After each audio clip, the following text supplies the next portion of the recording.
ಆತ್ಮೀಯ ಸ್ನೇಹಿತರೆ, ತಮಗೆಲ್ಲರಿಗೂ ನಮಸ್ಕಾರ. ನಾನು ಜೆ.ಎಸ್. ಸೋಮನಾಥ್, ಜೆ.ಎಸ್.ಎಸ್ ಸ್ಪರ್ಧಾ ಕೆರಿಯರ್ ಅಕಾಡೆಮಿ ಯೂಟ್ಯೂಬ್ ಚಾನಲ್ ತಮಗೆ ಸ್ವಾಗತ ಸುಸ್ವಾಗತ. ಆತ್ಮೀಯ ಸ್ನೇಹಿತರೆ, ಇಂದಿನ ಅವಧಿಯಲ್ಲಿ ಜಿಪಿಎ ಸ್ಟಾರ್, ಎಚ್.ಎಸ್ ಸ್ಟಾರ್ ಮತ್ತು ಪಿ.ಎ ಸ್ಟಾರ್ ಪರೀಕ್ಷೆಗೆ ಹಾಗೂ ಕರ್ನಾಟಕದಲ್ಲಿ ನಡೆಯುವಂತಹ ಎಲ್ಲಾ ರೀತಿಯ ಸ್ಪರ್ಧಾತ್ಮಕ ಪರೀಕ್ಷೆಗೆ ಅನುಕೂಲವಾಗುವಂತೆ ಇವತ್ತಿನ ಅವಧಿಯಲ್ಲಿ ಬುಡಕಟ್ಟು ಅಥವಾ ಆದಿವಾಸಿ ಸಮುದಾಯ ಹಾಗೂ ಅವರ ಲಕ್ಷಣಗಳು, ಪ್ರಪಂಚದಲ್ಲಿರುವಂತಹ ಪ್ರಮುಖ ಬುಡಕಟ್ಟು ಜನಾಂಗಗಳು ಮತ್ತು ಭಾರತದಲ್ಲಿರುವಂತಹ ಪ್ರಮುಖ ಬುಡಕಟ್ಟು ಸಮುದಾಯದ ವ್ಯಕ್ತಿಗಳ ಕುರಿತು ಸಂಪೂರ್ಣವಾಗಿ ಏನಪ್ಪಾ ಅಂದ್ರ ಇವತ್ತಿನ ವಿಡಿಯೋದಲ್ಲಿ ನಾನು ನಿಮ್ಮೊಂದಿಗೆ ಏನಪ್ಪಾ ಅಂದ್ರ ಡಿಸ್ಕಸ್ ಅನ್ನ ಮಾಡ್ತೀನಿ. ಈ ಬುಡಕಟ್ಟು ಸಮುದಾಯದ ಬಗ್ಗೆ ಡಿಸ್ಕಸ್ ಅನ್ನು ಮಾಡೋಕ್ಕಿಂತ ಮುಂಚಿತವಾಗಿ ಈ ಬುಡಕಟ್ಟು ಸಮುದಾಯದವರು ಎಂದರೇನು, ಬುಡಕಟ್ಟು ಜನಾಂಗದವರೆಂದರೆ ಯಾರು ಅನ್ನೋದು ಏನಪ್ಪಾ ಅಂದ್ರ ಮೊದಲಿಗೆ ನಾವು ತಿಳಿದುಕೊಳ್ಳೋಣ. ಬನ್ನಿ ಸ್ನೇಹಿತರೆ, ನೋಡ್ರಿ, ಸಾಮಾನ್ಯವಾಗಿ ಬುಡಕಟ್ಟು ಸಮುದಾಯ ಅಂದ್ರೆ ಏನಪ್ಪಾ ಅಂದ್ರ ನಾಗರಿಕ ಸಮಾಜದಿಂದ ದೂರ ಇದ್ದು, ಯಾವ ಸಮಾಜದಿಂದ? ನಾಗರಿಕ ಸಮಾಜದಿಂದ ದೂರವಾಗಿ ದುರ್ಗಮವಾದ ಕಾಡು, ಕಣಿವೆ, ಬೆಟ್ಟ ಇತ್ಯಾದಿ ಪ್ರದೇಶಗಳಲ್ಲಿ ವಾಸಿಸುವ ಜನ ಸಮುದಾಯವನ್ನೇ ನಾವೇನಂತ ಕರಿತೀವಿ ಅಂದ್ರ ಬುಡಕಟ್ಟು ಸಮುದಾಯ ಅಂತ ಕರಿತೀವಿ. ಬಹಳ ಸಿಂಪಲ್ ಆಗಿ ಹೇಳ್ತೀವಿ ನೋಡ್ರಿ, ಇಂದಿನ ಆಧುನಿಕ ನಾಗರಿಕ ಸಮಾಜದಿಂದ ದೂರವಾಗಿದ್ದು ಕಾಡು, ಕಣಿವೆ, ಬೆಟ್ಟ, ದುರ್ಗಮವಾದ ಅರಣ್ಯ ಪ್ರದೇಶಗಳಲ್ಲಿ ಜನಸಂಪರ್ಕವಿಲ್ಲದಿರುವಂತ ಜಾಗಗಳಲ್ಲಿ ವಾಸಿಸುವಂತ ಜನ ಸಮುದಾಯವನ್ನೇ ನಾವೇನಂತ ಕರಿತೀವಪ್ಪ ಅಂದ್ರ ಬುಡಕಟ್ಟು ಸಮುದಾಯ ಅಂತ ಕರಿತೀವಿ. ಏನಂತ ಕರಿತೀವಿ? ಬುಡಕಟ್ಟು ಸಮುದಾಯ ಅಂತ ಕರಿತೀವಿ. ಇನ್ನೊಂದ್ ಸಿಂಪಲ್ ಲೈನ್ ಹೇಳ್ತೀನಿ ನೋಡ್ರಿ, ಈ ಬುಡಕಟ್ಟು ಸಮುದಾಯ ಎಂದರೆ ಇನ್ನೊಂದು ಸಿಂಪಲ್ ಆದಂತ ಲೈನ್ ಹೇಳ್ತೀನಿ. ನಾಡಿನೊಂದಿಗೆ ಸಂಪರ್ಕವನ್ನ ಕಳೆದುಕೊಂಡು ಕಾಡಿನೊಂದಿಗೆ ಸಂಪರ್ಕವನ್ನು ಬೆಳೆಸುವಂತ ಜನ ಸಮುದಾಯವನ್ನ ನಾವು ಏನಂತ ಕರಿಬಹುದಪ್ಪ ಅಂದ್ರ ಬುಡಕಟ್ಟು ಸಮುದಾಯ ಅಂತ ಕರಿಬಹುದು. ಯಾನಂತ ಕರಿಬಹುದು? ನಾವು ಬುಡಕಟ್ಟು ಸಮುದಾಯ ಅಂತ ಏನಪ್ಪಾ ಅಂದ್ರ ಕರಿಬಹುದು. ನೋಡ್ರಿ, ಪ್ರಪಂಚದಲ್ಲಿ ಆಫ್ರಿಕಾ ನಂತರ ಅತಿ ಹೆಚ್ಚು ಬುಡಕಟ್ಟು ಜನಗಳನ್ನು ಹೊಂದಿರುವಂತಹ ದೇಶ ಯಾವ್ದಪ್ಪ ಅಂದ್ರ ಭಾರತ ಆಗ್ತದ. ನೋಡ್ರಿ, ಬಹಳಷ್ಟು ಎಕ್ಸಾಮ್ ದೃಷ್ಟಿಯಿಂದ ಏನಪ್ಪಾ ಅಂದ್ರ ಬಹಳಷ್ಟು ಇಂಪಾರ್ಟೆಂಟ್ ಆಗ್ತದ. ನೋಡ್ರಿ, ನಿಮಗಿಲ್ಲಿ ರೈಟಿಂಗ್ ಪೇಪರ್ಗೂ ಅನುಕೂಲ ಆಗ್ತದ. ನೆಕ್ಸ್ಟ್ MCQs ಪೇಪರ್ 2 ಗೆ ಸಂಬಂಧಪಟ್ಟಂತೆ ಮತ್ತು GK ಪೇಪರ್ಗೆ ಎರಡಕ್ಕೂ ಸಹ ಏನಪ್ಪಾ ಅಂದ್ರ ಅನುಕೂಲ ಆಗ್ತದ. ನೋಡ್ರಿ, ರೈಟಿಂಗ್ ಪೇಪರ್ದಾಗ ಸೋಷಿಯಲ್ ಸೈನ್ಸ್ ಗೆ ಸಂಬಂಧಪಟ್ಟಂತ ರೈಟಿಂಗ್ ಪೇಪರ್ದಾಗ ಏನ್ ಕೇಳ್ಬೋದಪ್ಪ ಅಂದ್ರ ಬುಡಕಟ್ಟು ಸಮುದಾಯ ಎಂದರೆ ಯಾರು ಅಂದ್ರ ಬುಡಕಟ್ಟು ಸಮುದಾಯ ಎಂದರೆ ಏನಂತ ಪ್ರಶ್ನೆ ಕೇಳ್ಬೋದು. ಅವರ ಲಕ್ಷಣಗಳು ಬರೀರಿ ಅಂತ ಏನಪ್ಪಾ ಅಂದ್ರ ನಾವು ಪ್ರಶ್ನೆ ಕೇಳ್ಬೋದು. ಇನ್ನು MCQs ಒಳಗೆ ಬಂದ್ರೆ ಏನ್ ಕೇಳ್ಬೋದಪ್ಪ ಅಂದ್ರ ಪ್ರಪಂಚದಲ್ಲಿ ಅತಿ ಹೆಚ್ಚು ಬುಡಕಟ್ಟು ಜನಾಂಗವನ್ನು ಹೊಂದಿರುವ ದೇಶ ಯಾವ್ದಂತ ಪ್ರಶ್ನೆ ಕೇಳಬಹುದು. ಇಲ್ಲಪ್ಪ ಅಂದ್ರ ಪ್ರಪಂಚದಲ್ಲಿ ಅತಿ ಹೆಚ್ಚು ಬುಡಕಟ್ಟು ಜನಾಂಗಗಳನ್ನು ಹೊಂದಿರುವ ಎರಡನೇ ದೇಶ ಯಾವ್ದಂತ ನಮಗೆ ಪ್ರಶ್ನೆ ಕೇಳಬಹುದು. ನೋಡ್ರಿ, ಪ್ರಪಂಚದಲ್ಲಿ ಅತಿ ಹೆಚ್ಚು ಬುಡಕಟ್ಟು ಸಮುದಾಯಗಳನ್ನು ಹೊಂದಿರುವಂತ ದೇಶ ಯಾವುದು ಬರ್ತದಪ್ಪ ಅಂದ್ರ ಆಫ್ರಿಕಾ ದೇಶ ಬರ್ತದೆ. ಯಾವ ದೇಶ ಬರ್ತದ? ಆಫ್ರಿಕಾ ದೇಶ ಬರ್ತದ. ನಂತರ ಸ್ಥಾನದಲ್ಲಿ ಯಾವ್ದು ಬರ್ತದಪ್ಪ ಅಂದ್ರ ಭಾರತ ಬರ್ತದ. ನಮಗಿದೆ ಆಗ ಏನಾಗ್ತದಪ್ಪ ಅಂದ್ರ ಬಹಳಷ್ಟು ಇಂಪಾರ್ಟೆಂಟ್ ಆಗ್ತದ. ನೋಡ್ರಿ, ಪ್ರಪಂಚದಲ್ಲಿ ಅತಿ ಹೆಚ್ಚು ಬುಡಕಟ್ಟು ಸಮುದಾಯವನ್ನು ಹೊಂದಿರುವಂತ ದೇಶ ಯಾವ್ದು ಬರ್ತದಪ್ಪ ಅಂದ್ರ ಆಫ್ರಿಕಾ ಬರ್ತದ. ಯಾವ್ದು ಬರ್ತದ? ಆಫ್ರಿಕಾ ಬರ್ತದ. ಆಫ್ರಿಕಾ ಖಂಡ ಆಗಿರ್ಬೋದು, ಆಫ್ರಿಕಾ ದೇಶಗಳಲ್ಲಾಗಿರ್ಬೋದು ಬಹಳಷ್ಟು ಬುಡಕಟ್ಟು ಸಮುದಾಯಗಳು ಏನಪ್ಪಾ ಅಂದ್ರ ಕಂಡು ಬರ್ತಾವ. ನೆಕ್ಸ್ಟ್ ಆಫ್ರಿಕಾ ಖಂಡವನ್ನು ಬಿಟ್ರ ಅತಿ ಹೆಚ್ಚು ಬುಡಕಟ್ಟು ಸಮುದಾಯಗಳು ಎಲ್ಲಿ ಕಂಡು ಬರ್ತಾವಪ್ಪ ಅಂದ್ರ ಭಾರತದಲ್ಲಿ ಕಂಡು ಬರ್ತಾವ. ಎಲ್ಲಿ ಕಂಡು ಬರ್ತಾವ? ಭಾರತದಲ್ಲಿ ಕಂಡು ಬರ್ತಾವ. ಇಂಪಾರ್ಟೆಂಟ್ ಆಗ್ತಾವ. ನೋಡ್ರಿ, ನಮ್ಮ ದೇಶದಲ್ಲಿ ಅತಿ ಹೆಚ್ಚು ಬುಡಕಟ್ಟು ಜನಾಂಗವನ್ನು ಹೊಂದಿರುವ ರಾಜ್ಯ ಮಧ್ಯಪ್ರದೇಶ ಬರ್ತದ. ನೋಡ್ರಿ, ಪ್ರಪಂಚದಲ್ಲಿ ಅತಿ ಹೆಚ್ಚು ಬುಡಕಟ್ಟು ಸಮುದಾಯ ಅಥವಾ ಜನಾಂಗವನ್ನು ಹೊಂದಿರುವಂತ ದೇಶ ಯಾವ್ದಂದ್ರ ಆಫ್ರಿಕಾ ಬರ್ತದ. ಅದೇ ರೀತಿಯಾಗಿ ನಮ್ಮ ದೇಶದಲ್ಲಿ ಅತಿ ಹೆಚ್ಚು ಬುಡಕಟ್ಟು ಜನಾಂಗವನ್ನು ಹೊಂದಿರುವಂತ ರಾಜ್ಯ ಯಾವ್ದು ಬರ್ತದಪ್ಪ ಅಂದ್ರ ಮಧ್ಯಪ್ರದೇಶ ಬರ್ತದ. ಯಾವ್ದು ಬರ್ತದ? ಮಧ್ಯಪ್ರದೇಶ ಬರ್ತದ. ನಂತರ ಸ್ಥಾನದಲ್ಲಿ ಏನಪ್ಪಾ ಅಂದ್ರ ಒರಿಸ್ಸಾ ಬರ್ತದ. ಏನ್ ಬರ್ತದ? ಒರಿಸ್ಸಾ ಬರ್ತದ. ಈ ಮಾಹಿತಿ ಏನಪ್ಪಾ ಅಂದ್ರ 2011 ಜನಗಣತಿ ಪ್ರಕಾರ ಅದ. ಯಾವುದರ ಜನಗಣತಿ ಪ್ರಕಾರ ಅದಪ್ಪ ಅಂದ್ರ 2011 ಜನಗಣತಿ ಪ್ರಕಾರ ನಮ್ಮ ದೇಶದಲ್ಲಿ ಅಥವಾ ಭಾರತ ದೇಶದಲ್ಲಿ ಅತಿ ಹೆಚ್ಚು ಬುಡಕಟ್ಟು ಜನಾಂಗವನ್ನು ಹೊಂದಿರುವಂತ ರಾಜ್ಯ ಯಾವ್ದಪ್ಪ ಅಂದ್ರ ಮಧ್ಯಪ್ರದೇಶ ಬರ್ತದೆ. ಯಾವ್ದು ಬರ್ತದ? ಮಧ್ಯಪ್ರದೇಶ ಬರ್ತದ. ಆಲ್ರೆಡಿ ಏನಪ್ಪಾ ಅಂದ್ರ ನಮ್ಮ ಕ್ವಶನ್ಸ್ ಕೇಳೋಣ. ಏನಂತ ಕೇಳೋಣ? ಈ ಕೆಳಗಿನ ಯಾವ ರಾಜ್ಯವು ಭಾರತದಲ್ಲೇ ಅತಿ ಹೆಚ್ಚು ಬುಡಕಟ್ಟು ಸಮುದಾಯವನ್ನು ಒಳಗೊಂಡಿದೆ ಅಂತ ಏನಪ್ಪಾ ಅಂದ್ರ ನಮ್ಮ ಪ್ರಶ್ನೆ ಕೇಳಿದಾನ. ಯಾವ ರಾಜ್ಯ ಬರ್ತದಪ್ಪ ಅಂದ್ರ ಮಧ್ಯಪ್ರದೇಶ ಬರ್ತದ. ಯಾವ ರಾಜ್ಯ ಬರ್ತದ? ಮಧ್ಯಪ್ರದೇಶ ಬರ್ತದ. ಇನ್ನ ಭಾರತದಲ್ಲಿ ಶೇಕಡಾ ಆಧಾರದ ಮೇಲೆ ಅತಿ ಹೆಚ್ಚು ಬುಡಕಟ್ಟು ಜನಾಂಗ ಹೊಂದಿರುವ ರಾಜ್ಯ ಯಾವ್ದಪ್ಪ ಅಂದ್ರ ಮಿಜೋರಾಂ ಬರ್ತದ. ನೋಡ್ರಿ, ದೇಶದಲ್ಲಿ ಅತಿ ಹೆಚ್ಚು ಬುಡಕಟ್ಟು ಜನಾಂಗ ಹೊಂದಿರುವ ರಾಜ್ಯ ಯಾವ್ದಪ್ಪ ಅಂದ್ರ ಮಧ್ಯಪ್ರದೇಶ ಬರ್ತದ. ಭಾರತದಲ್ಲಿ ಶೇಕಡಾ ಆಧಾರದ ಮೇಲೆ, ಯಾವುದರ ಆಧಾರದ ಮೇಲೆ? ಶೇಕಡಾ ಆಧಾರದ ಮೇಲೆ ಅತಿ ಹೆಚ್ಚು ಬುಡಕಟ್ಟು ಜನಾಂಗವನ್ನು ಹೊಂದಿರುವಂತ ರಾಜ್ಯ ಯಾವ್ದಪ್ಪ ಅಂದ್ರ ಮಿಜೋರಾಂ ಬರ್ತದ. ಸಾರಿ, ಯಾವ್ದು ಬರ್ತದಪ್ಪ ಅಂದ್ರ ಮಿಜೋರಾಂ ಬರ್ತದ. ಶೇಕಡಾ ಆಧಾರದ ಮೇಲೆ ಅಂದ್ರ ಮಿಜೋರಾಂ ಬರ್ತದ. ನೆಕ್ಸ್ಟ್ ರಾಜ್ಯಗಳಲ್ಲಿ ಅಂತ ಕೇಳಿದಾಗ ಏನಪ್ಪಾ ಅಂದ್ರ ಮಧ್ಯಪ್ರದೇಶ ಬರ್ತದ. ಏನ್ ಬರ್ತದ? ಮಧ್ಯಪ್ರದೇಶ ಬರ್ತದ. ನೋಡ್ರಿ, ಇಲ್ಲೊಂದು ಪ್ರಶ್ನೆ ಕೇಳ್ತೀನಿ. ಭಾರತ ದೇಶದಲ್ಲಿ ಅತಿ ಹೆಚ್ಚು ಅರಣ್ಯ ಪ್ರದೇಶ ಹೊಂದಿರುವಂತ ರಾಜ್ಯ ಯಾವ್ದಪ್ಪ ಅಂದ್ರ ಮಧ್ಯಪ್ರದೇಶ ಬರ್ತದ. ಭಾರತದಲ್ಲಿ ಅತಿ ಹೆಚ್ಚು ಅರಣ್ಯ ಪ್ರದೇಶ ಹೊಂದಿರುವಂತ ರಾಜ್ಯ ಯಾವ್ದಪ್ಪ ಅಂದ್ರ ಮಧ್ಯಪ್ರದೇಶ ಬರ್ತದ. ಮತ್ತೆ ಅದೇ ಶೇಕಡಾ ಆದ ಮೇಲೆ ಭಾರತದಲ್ಲಿ ಅತಿ ಹೆಚ್ಚು ಅರಣ್ಯ ಹೊಂದಿರುವಂತ ರಾಜ್ಯ ಯಾವುದು ಬರ್ತದಪ್ಪ ಅಂದ್ರ ಮಿಜೋರಾಂ ಬರ್ತದ. ಯಾವ್ದು ಬರ್ತದ? ಮಿಜೋರಾಂ ಬರ್ತದ. ಎರಡು ನೆನಪಿಡುವರು ಬಹಳಷ್ಟು ಇಂಪಾರ್ಟೆಂಟ್ ಆಗ್ತವೆ. ನಮ್ಮ ಪರೀಕ್ಷೆ ಒಳಗೆ ಏನಪ್ಪಾ ಅಂದ್ರ ಪದೇ ಪದೇ ಪರಿಸರದ ವಿಷಯಕ್ಕೆ ಸಂಬಂಧಪಟ್ಟಂತೆ ಏನಪ್ಪಾ ಅಂದ್ರ ಪ್ರಶ್ನೆಗಳನ್ನ ಕೇಳಿದಾನ. ಇನ್ನ ಕೇಂದ್ರಾಡಳಿತ ಪ್ರದೇಶಗಳನ್ನ ನೋಡಿದಾಗ ಕೇಂದ್ರಾಡಳಿತ ಪ್ರದೇಶಗಳಲ್ಲಿ ಏನಪ್ಪಾ ಅಂದ್ರ ಅತಿ ಹೆಚ್ಚು ಬುಡಕಟ್ಟು ಜನಸಂಖ್ಯೆಯನ್ನು ಹೊಂದಿರುವುದು ದಾದ್ರಾ ಮತ್ತು ನಗರ ಹಾವಳಿ ಅಂತ ಏನಪ್ಪಾ ಅಂದ್ರ ಬರ್ತದ. ಇನ್ನ ಅತಿ ಹೆಚ್ಚು ಬುಡಕಟ್ಟು ಜನಸಂಖ್ಯೆ ಶೇಕಡಾ ಆಧಾರದ ಮೇಲೆ ಅತಿ ಹೆಚ್ಚು ಬುಡಕಟ್ಟು ಜನಸಂಖ್ಯೆಯನ್ನು ಹೊಂದಿರುವಂತಹ ಕೇಂದ್ರಾಡಳಿತ ಪ್ರದೇಶ ಯಾವ್ದಪ್ಪ ಅಂದ್ರ ಲಕ್ಷದ್ವೀಪ ಬರ್ತದ. ಯಾವ್ದು ಬರ್ತದ? ಲಕ್ಷದ್ವೀಪ ಬರ್ತದ. ಇಡೀ ಭಾರತದಲ್ಲಿ ಅತಿ ಹೆಚ್ಚು ಶೇಕಡಾವಾರದ ಆಧಾರದ ಮೇಲೆ ಬುಡಕಟ್ಟು ಸಮುದಾಯವನ್ನು ಹೊಂದಿರುವಂತ ರಾಜ್ಯ ಅಂದ್ರೆ ಕೇಂದ್ರಾಡಳಿತ ಪ್ರದೇಶ ಯಾವ್ದು ಬರ್ತದಪ್ಪ ಅಂದ್ರ ಲಕ್ಷದ್ವೀಪ ಬರ್ತದ. ನೋಡ್ರಿ, ಇಡೀ ಭಾರತದಲ್ಲಿ ಅತಿ ಹೆಚ್ಚು ಅಂತ ಶೇಕಡಾವಾರ ಕೇಳಿದಾಗ ಲಕ್ಷದ್ವೀಪ ಹಾಕುವ ಭಾರತದಲ್ಲಿ ಅತಿ ಹೆಚ್ಚು ಬುಡಕಟ್ಟು ಸಮುದಾಯವನ್ನು ಹೊಂದಿರುವಂತ ರಾಜ್ಯ ಯಾವ್ದಪ್ಪ ಅಂದ್ರ ಮಧ್ಯಪ್ರದೇಶ ಬರ್ತದ. ಶೇಕಡಾ ಆಧಾರದ ಮೇಲೆ ರಾಜ್ಯಗಳನ್ನ ಕೇಳಿದಾಗ ಏನ್ ಬರ್ತದಪ್ಪ ಅಂದ್ರ ಮಿಜೋರಾಂ ಬರ್ತದ. ಇನ್ನ ಕೇಂದ್ರಾಡಳಿತ ಪ್ರದೇಶದಲ್ಲಿ ಅತಿ ಹೆಚ್ಚು ಬುಡಕಟ್ಟು ಜನಸಂಖ್ಯೆಯನ್ನು ಹೊಂದಿರುವಂತ ಕೇಂದ್ರಾಡಳಿತ ಪ್ರದೇಶ ಯಾವ್ದಂದ್ರ ದಾದ್ರಾ ಮತ್ತು ನಗರ ಹವೇಲಿ ಬರ್ತದ. ನೆಕ್ಸ್ಟ್ ಶೇಕಡಾ ಆಧಾರದ ಮೇಲೆ ಏನಪ್ಪಾ ಅಂದ್ರ ಲಕ್ಷದ್ವೀಪ ಬರ್ತದ. ಏನ್ ಬರ್ತದ? ಲಕ್ಷದ್ವೀಪ ಬರ್ತದ. ಇಂಪಾರ್ಟೆಂಟ್ ಆಗ್ತದೆ ನೋಡ್ರಿ. ಇನ್ನ ಭಾರತದಲ್ಲಿ ಬುಡಕಟ್ಟು ಜನಾಂಗವೇ ಇಲ್ಲದಂತ ರಾಜ್ಯಗಳನ್ನ ನೋಡಿದಾಗ 5 ರಾಜ್ಯಗಳು ಬರ್ತಾವ. ಎಷ್ಟು ರಾಜ್ಯಗಳು ಬರ್ತಾವ? ಇಲ್ಲಿ 5 ರಾಜ್ಯಗಳು ಬರ್ತಾವ. ಒಂದೇದು ಪಂಜಾಬ್ ಬರ್ತದ, ಹರಿಯಾಣ ಬರ್ತದ, ದೆಹಲಿ ಬರ್ತದ, ಚಂಡೀಗಢ ಬರ್ತದ, ಪುದುಚೇರಿ ಬರ್ತದ. ಏನಪ್ಪಾ ಅಂದ್ರ ಈ ರಾಜ್ಯಗಳಲ್ಲಿ ಏನಪ್ಪಾ ಅಂದ್ರ ಬುಡಕಟ್ಟು ಸಮುದಾಯವೇ ಏನಪ್ಪಾ ಅಂದ್ರ ಇಲ್ಲಂತ, ಬುಡಕಟ್ಟು ಜನಾಂಗವೇ ಏನಪ್ಪಾ ಅಂದ್ರ ಇಲ್ಲಂತ. ಯಾವ್ಯಾವ ಇನ್ನೊಮ್ಮೆ ಹೇಳ್ತೀನಿ ನೋಡ್ರಿ. ಒಂದೇದು ಪಂಜಾಬ್, ಎರಡನೇದು ಹರಿಯಾಣ, ಮೂರನೇದು ದೆಹಲಿ, ನಾಲ್ಕನೇದು ಚಂಡೀಗಢ, ಐದನೇದು ಏನಪ್ಪಾ ಅಂದ್ರ ಪುದುಚೇರಿ ಬರ್ತದ. ಯಾವ್ದು ಬರ್ತದ? ಪುದುಚೇರಿ ಬರ್ತದ. ನೆಕ್ಸ್ಟ್ ನೋಡ್ರಿ, ನಮ್ಮ ಕರ್ನಾಟಕಕ್ಕೆ ಸಂಬಂಧಪಟ್ಟಂತೆ 2011ರ ಜನಗಣತಿ ಪ್ರಕಾರ ಕರ್ನಾಟಕದಲ್ಲಿ ಅತಿ ಹೆಚ್ಚು ಬುಡಕಟ್ಟು ಜನಾಂಗ ಹೊಂದಿರುವ ಟಾಪ್ 3 ಜಿಲ್ಲೆಗಳು ನೋಡ್ರಿ. ಒಂದನೇದ್ದು ಬಳ್ಳಾರಿ ಬರ್ತದ, ಎರಡನೇದ್ದು ರಾಯಚೂರು ಬರ್ತದ, ಮೂರನೇದು ಏನಪ್ಪಾ ಅಂದ್ರ ಮೈಸೂರು ಬರ್ತದ. ನೋಡ್ರಿ, 2011ರ ಜನಗಣತಿ ಪ್ರಕಾರ ಕರ್ನಾಟಕದಲ್ಲಿ ಅತಿ ಹೆಚ್ಚು ಬುಡಕಟ್ಟು ಜನಾಂಗ ಹೊಂದಿರುವಂತ ಟಾಪ್ 3 ಜಿಲ್ಲೆ ನೋಡಿದಾಗ ಮೊದಲನೇ ಸ್ಥಾನದಲ್ಲಿ ಏನಪ್ಪಾ ಅಂದ್ರ ಬಳ್ಳಾರಿ ಬರ್ತದ. ಏನ್ ಬರ್ತದ? ಬಳ್ಳಾರಿ ಬರ್ತದ. ನಾವು ಪ್ರಶ್ನೆ ಕೇಳಬಹುದು, ಏನಂತ ಕೇಳ್ಬೋದಪ್ಪ ಅಂದ್ರ 2011ರ ಜನಗಣತಿ ಪ್ರಕಾರ ಕರ್ನಾಟಕದ ಯಾವ ಜಿಲ್ಲೆಯು ಅತಿ ಹೆಚ್ಚು ಬುಡಕಟ್ಟು ಸಮುದಾಯ ಹೊಂದಿದೆ ಅಥವಾ ಬುಡಕಟ್ಟು ಜನಾಂಗ ಹೊಂದಿದೆ ಅಂತ ಏನಪ್ಪಾ ನಮಗ ಪ್ರಶ್ನೆಯನ್ನು ಕೇಳ್ಬಹುದು. ಯಾವ ಜಿಲ್ಲೆ ಬರ್ತದಪ್ಪ ಅಂದ್ರ ಬಳ್ಳಾರಿ ಜಿಲ್ಲೆ ಬರ್ತದ. ಯಾವ ಜಿಲ್ಲೆ ಬರ್ತದ? ಬಳ್ಳಾರಿ ಜಿಲ್ಲೆ ಬರ್ತದ. ನಂತರ ಸ್ಥಾನದಲ್ಲಿ ರಾಯಚೂರು ಬರ್ತದ. ನೆಕ್ಸ್ಟ್ 3ನೇ ಸ್ಥಾನದಲ್ಲಿ ಏನಪ್ಪಾ ಅಂದ್ರ ಮೈಸೂರು ಬರ್ತದ. ಇನ್ನ ಕರ್ನಾಟಕದಲ್ಲಿ ಅತಿ ಕಡಿಮೆ ಬುಡಕಟ್ಟು ಜನಾಂಗ ಹೊಂದಿರುವ ಜಿಲ್ಲೆಯನ್ನು ನೋಡಿದಾಗ ಉಡುಪಿ ಬರ್ತದ. ಯಾವ್ದು ಬರ್ತದ? ಉಡುಪಿ ಏನಪ್ಪಾ ಅಂದ್ರ ಕರ್ನಾಟಕದಲ್ಲಿ ಅತ್ಯಂತ ಕಡಿಮೆ ಬುಡಕಟ್ಟು ಜನಾಂಗವನ್ನು ಏನಪ್ಪಾ ಅಂದ್ರ ಹೊಂದಿದ. ನೋಡ್ರಿ, ಸಾಮಾನ್ಯವಾಗಿ ಬುಡಕಟ್ಟು ಜನಾಂಗದವರು ಯಾವ ರೀತಿಯಾಗಿ ವಾಸ ಮಾಡ್ತಾರ?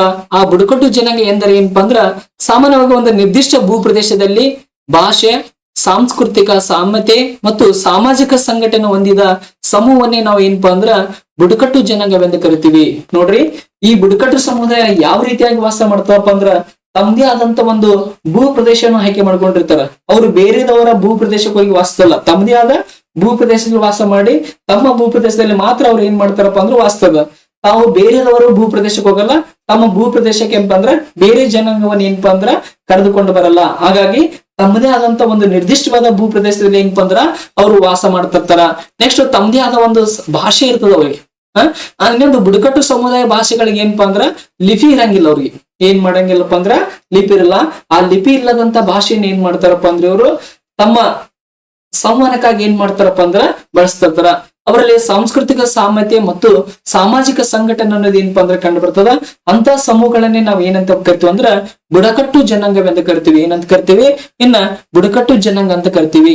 ನೋಡಿ, ಈ ಬುಡಕಟ್ಟು ಜನಾಂಗದ ಲಕ್ಷಣಗಳು ಏನೇನದವ ಬಹಳಷ್ಟು ಇಂಪಾರ್ಟೆಂಟ್ ಅದ. ಸೋಷಿಯಲ್ ಸೈನ್ಸ್ ಮತ್ತು GK ಪೇಪರ್ ಸ್ಟೇಟ್ಮೆಂಟ್ ವೈಸ್ ಒಳಗೆ ಏನ್ ಮಾಡ್ಬೋದಪ್ಪ ಅಂದ್ರ ನಮಗ ಪ್ರಶ್ನೆಯನ್ನ ಕೇಳ್ಬೋದು. ನೋಡ್ರಿ, ಬುಡಕಟ್ಟು ಜನಾಂಗದ ಲಕ್ಷಣಗಳು ನೋಡ್ರಿ, ಒಂದೇದು ಏನಪ್ಪಾ ಅಂದ್ರ ಸಾಮಾನ್ಯವಾದ ಭೂ ಪ್ರದೇಶದಲ್ಲಿ ವಾಸಿಸುವುದು. ಇವರು ತಮ್ಮ ಭೂ ಪ್ರದೇಶದಲ್ಲಿ ಮಾತ್ರ ಏನ್ ಮಾಡ್ತಾರಪ್ಪ ಅಂದ್ರ ವಾಸಿಸ್ತಾರ, ಒಂದು ನಿರ್ದಿಷ್ಟವಾದ ಭೂಪ್ರದೇಶದಲ್ಲಿ ಮಾತ್ರ ವಾಸಿಸ್ತಾರ. ಬೇರೆ ಬೇರೆ ಏನಪ್ಪಾ ಅಂದ್ರ ಅವರು ಹೋಗುದಿಲ್ಲ. ಅವ್ರು ಮೊದಲು ಅವ್ರ ಪೂರ್ವಜರು ಯಾವ ಭೂಪ್ರದೇಶದಲ್ಲಿ ವಾಸ ಮಾಡ್ತಿರ್ತಾರ ಅಂತ ಭೂಪ್ರದೇಶಗಳನ್ನ ಏನ್ ಮಾಡ್ತಾರಪ್ಪ ಅಂದ್ರ ತಮ್ಮ ವಾಸಸ್ಥಾನ ಆಗಿ ಏನ್ ಮಾಡ್ತಾರಪ್ಪ ಅಂದ್ರ ಅವರು ಇರ್ತಾರ. ನೆಕ್ಸ್ಟ್ ಕುಟುಂಬಗಳ ಸಮೂಹದ ಗುಂಪು. ಇಲ್ಲೇನಾಗಿರ್ತದಪ್ಪ ಅಂದ್ರ ಕುಟುಂಬಗಳು ಏನಾಗಿರ್ತಾವಪ್ಪ ಅಂದ್ರ ಸಮೂಹದ ಗುಂಪಾಗಿರ್ತಾವ. ನೆಕ್ಸ್ಟ್ ಬಹಳಷ್ಟು ಇಂಪಾರ್ಟೆಂಟ್ ಆಗ್ತದ ನೋಡ್ರಿ, ಈ ಬುಡಕಟ್ಟು ಜನಾಂಗದಲ್ಲಿ ಕಂಡು ಬರುವಂತ ಅತ್ಯಂತ ಪ್ರಮುಖವಾದ ಲಕ್ಷಣ ಯಾವ್ದಪ್ಪ ಅಂದ್ರ ಒಳ ಬಾಂಧವ್ಯದ ವಿವಾಹ ಆಗ್ತದ. ನೋಡ್ರಿ, ಈ ಬುಡಕಟ್ಟು ಸಮುದಾಯ ಹೊರಗಿನ ಪ್ರಪಂಚದೊಂದಿಗೆ ಒಟ್ಟ ಸಂಪರ್ಕ ಸಾಧಿಸೋದು ಏನಪ್ಪಾ ಅಂದ್ರ ಬಹಳಷ್ಟು ವಿರಳ. ಇವ್ರು ಹೊರಗಿನ ಪ್ರಪಂಚದೊಂದಿಗೆ ಸಂಪರ್ಕನ ಕಳಿಸಲ್ಲ, ನಾಡಿನೊಂದಿಗೆ ಏನಪ್ಪಾ ಅಂದ್ರ ಸಂಪರ್ಕ ಕಳೆದುಕೊಳ್ತಾರೆ ಇವರು. ನಾಡಿನ ಜನರು ಏನಾದ್ರು ಕಾಡಿಗೆ ಹೋದ್ರು, ಅವ್ರು ಇದ್ದಂತ ಪ್ರದೇಶಕ್ಕೆ ಏನಾದ್ರು ಓದ್ಬಿಟ್ರಪ್ಪ ಅಂದ್ರ ಅವ್ರನ್ನ ಕೊಲೆ ಮಾಡೋದಕ್ಕೂ ಸಹ ಏನಪ್ಪಾ ಅಂದ್ರ ಆ ಜನಾಂಗ ಹಿಂಜರಿಯುವುದಿಲ್ಲ. ಅಷ್ಟೊಂದು ಡೇಂಜರ್ಸ್ ಜನಾಂಗ ಯಾವ್ದಿರ್ತದಪ್ಪ ಅಂದ್ರ ಬುಡಕಟ್ಟು ಸಮುದಾಯ ಅಥವಾ ಜನಾಂಗ ಇರ್ತದೆ. ಆದ್ರೆ ಎಲ್ಲಾ ಬುಡಕಟ್ಟು ಜನಾಂಗದವ್ರು ಏನಪ್ಪಾ ಅಂದ್ರ ಡೇಂಜರ್ಸ್ ಅಲ್ಲ, ಕೆಲವೊಂದಿಷ್ಟು ಏನಪ್ಪಾ ಅಂದ್ರ ಬಹಳಷ್ಟು ಏನಪ್ಪಾ ಅಂದ್ರ ಡೇಂಜರ್ ಆಗ್ತಾವ. ನೋಡ್ರಿ, ಈ ಸಮುದಾಯ ಅಂದ್ರೆ ಯಾವ ಸಮುದಾಯ? ಬುಡಕಟ್ಟು ಸಮುದಾಯ ಏನಪ್ಪಾ ಅಂದ್ರ ತಮ್ಮಲ್ಲಿ ಏನಪ್ಪಾ ಅಂದ್ರ ಒಳ ಬಾಂಧವ್ಯದ ವಿವಾಹವನ್ನು ಏನಪ್ಪಾ ಅಂದ್ರ ಏರ್ಪಡಿಸ್ತಾರ.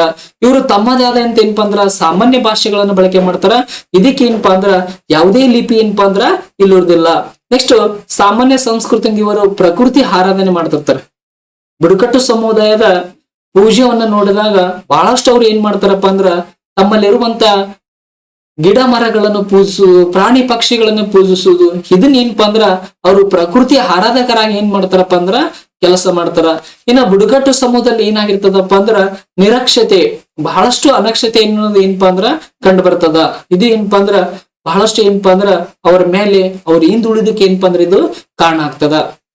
ಇನ್ನ ಭಾರತದ ಬುಡಕಟ್ಟು ಜನಾಂಗವನ್ನು 3 ಪ್ರವರ್ಗದಲ್ಲಿ ಏನಾಗ್ತದಪ್ಪ ಅಂದ್ರ ಸೇರಿಸಲಾಗ್ತದ. ನೋಡ್ರಿ, ಇಂಪಾರ್ಟೆಂಟ್ ಆಗ್ತದ. ಭಾರತದಲ್ಲಿರುವಂತ ಬುಡಕಟ್ಟು ಜನಾಂಗವನ್ನು ಎಷ್ಟು ಪ್ರವರ್ಗದಲ್ಲಿ ಸೇರಿಸಲಾಗ್ತದಪ್ಪ ಅಂದ್ರ 3 ಪ್ರವರ್ಗದಲ್ಲಿ. ಎಷ್ಟು ಪ್ರವರ್ಗದಲ್ಲಿ? 3 ಪ್ರವರ್ಗದಲ್ಲಿ ಏನಾಗ್ತದಪ್ಪ ಅಂದ್ರ ಸೇರಿಸಲಾಗ್ತದ. ಹಾಗಾದ್ರ ಆ 3 ಪ್ರವರ್ಗಗಳು ಯಾವ್ಯಾವದ ನೋಡ್ರಿ. ಒಂದನೇದ್ದು ನಿಗ್ರಿಟೋ ಅಂತ ಬರ್ತದ. ಒಂದನೇದು ಯಾವ್ದಪ್ಪ ಅಂದ್ರ ನಿಗ್ರಿಟೋ ಬರ್ತದ. ಎರಡನೇದು ಮಂಗೋಲಿಯನ್ ಬರ್ತದ. ಮೂರನೇದು ಏನಪ್ಪಾ ಅಂದ್ರ ಮೆಡಿಟೇರಿಯನ್ ಏನಪ್ಪ ಅಂದ್ರ ಬರ್ತದ.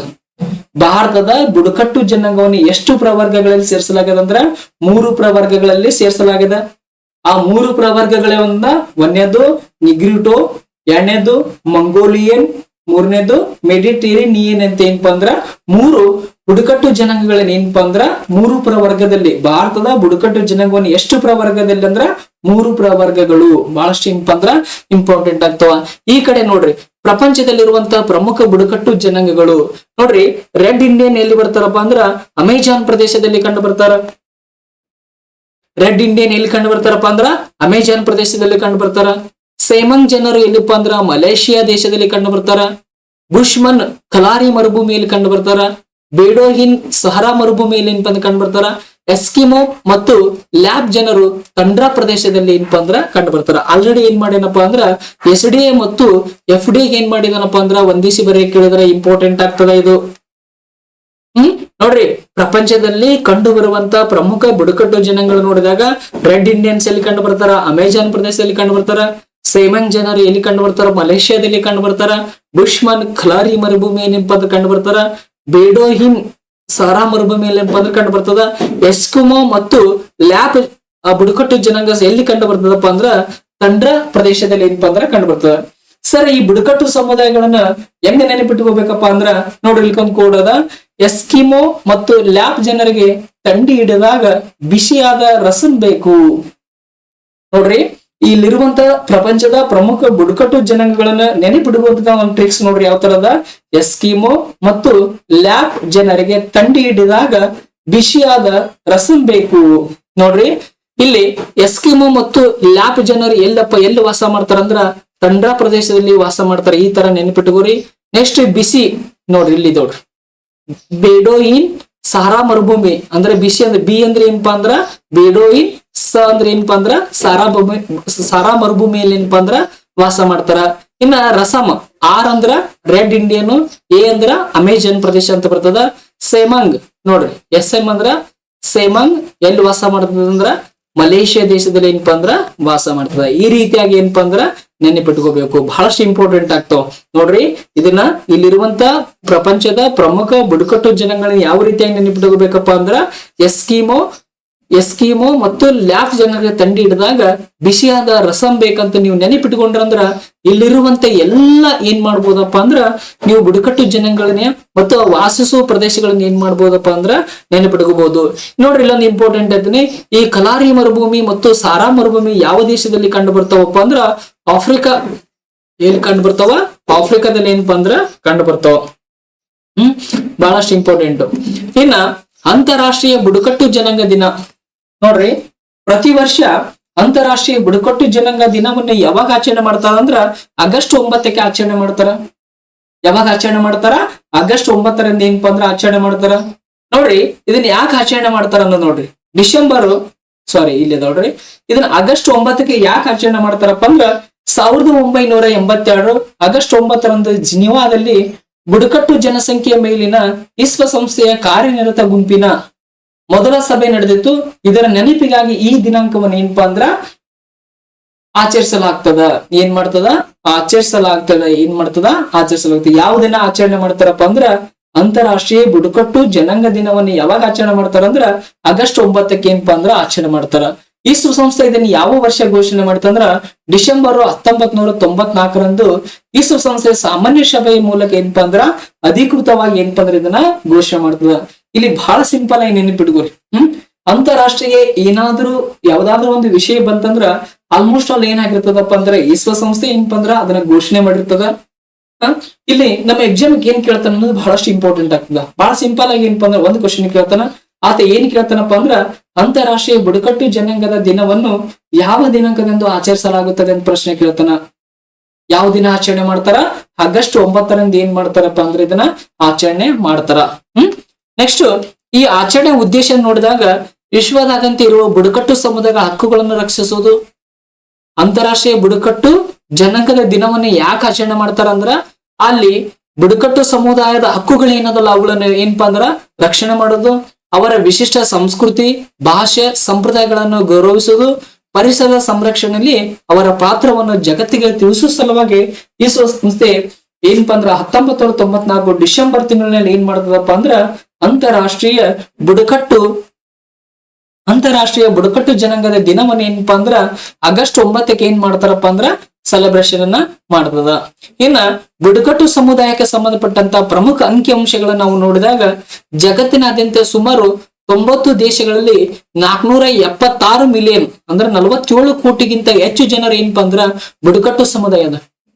ನೋಡ್ರಿ ಪ್ರಪಂಚದಾದ್ಯಂತ ನಾವು ನೋಡಿದಾಗ ಎಷ್ಟು ದೇಶಗಳಲ್ಲಿ ಬುಡಕಟ್ಟು ಸಮುದಾಯಗಳು ಕಂಡು ಬರ್ತಾವಪ್ಪ ಅಂದ್ರ 90 ದೇಶಗಳಲ್ಲಿ ಕಂಡು ಬರ್ತಾವ.